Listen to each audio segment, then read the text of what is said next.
Assalamualaikum dan selamat pagi. Anda bersama saya Nur Zamri dalam Dunia 10.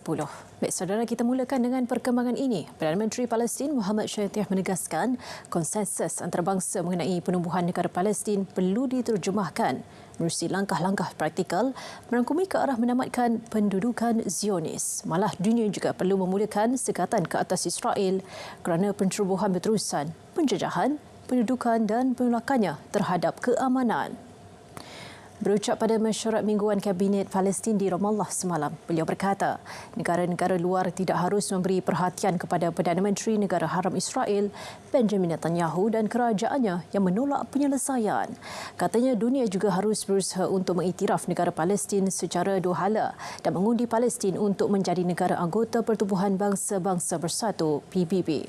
Kini jumlah mangsa termasuk yang terbunuh, cedera, orang hilang dan tahanan sudah mencecah kira-kira 100,000 dengan 70% daripadanya adalah kanak-kanak, wanita dan orang tua. Arab Saudi menegaskan tidak akan menjalin hubungan dengan Israel tanpa penubuhan negara Palestin. Dalam wawancara dengan CNN, Menteri Luar Saudi, Putra Faisal berkata penyelesaian yang melibatkan pembentukan negara Palestin akan menjamin kemantapan di Timur Tengah. Putra Faisal juga berkata tindakan Israel menghancurkan Gaza dan penduduk awamnya tidak dapat diterima sama sekali dan perlu dihentikan. Katanya lagi Saudi kini memfokuskan kepada usaha meredakan konflik berkenaan dan menghentikan kematian lebih ramai orang awam. Kementerian Kesihatan Gaza menyatakan lebih 25,000 rakyat Palestin terkorban dan lebih 62,000 cedera sejak serangan pada 7 Oktober lalu.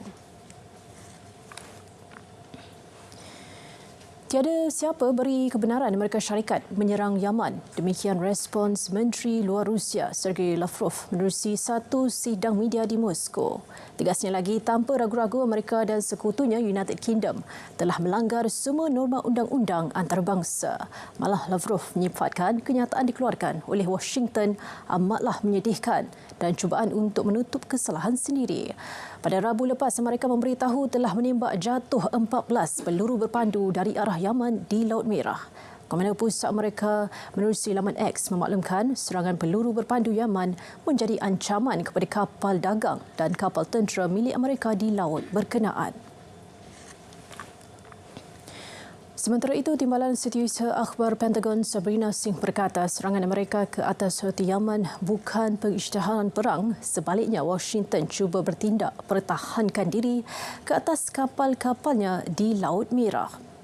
Ini kerana serangan Houthi disokong Iran di laut berkenaan telah memperlahankan aktiviti perdagangan di antara Asia dan Eropah selain membimbangkan kuasa-kuasa besar jika perang semakin meluas. Dalam pada itu, Houthi mendakwa serangan mereka sebagai solidariti kepada rakyat Palestin dengan mengugut untuk menyerang kapal milik Washington selepas beberapa lokasi kumpulan Houthi diserang.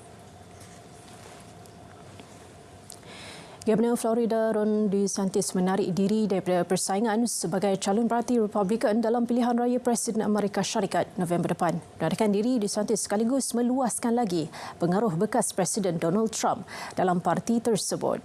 DeSantis 45 tahun membuat keputusan itu selepas menduduki tempat kedua jauh di belakang Trump semasa pemilihan di wilayah Iowa minggu lalu.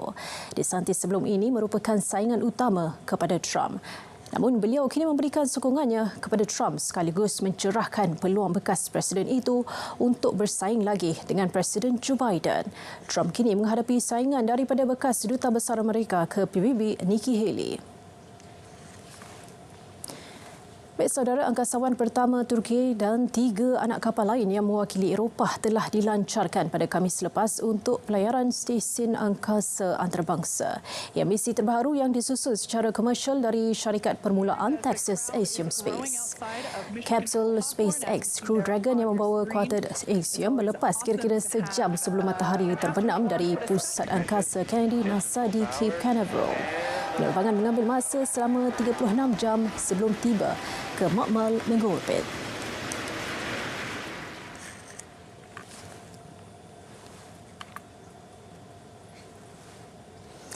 Dunia 10 berakhir di sini. Dari sungai ke segara Palestin pasti merdeka. Saya Nur Zamri, Assalamualaikum dan salam Malaysia Madani.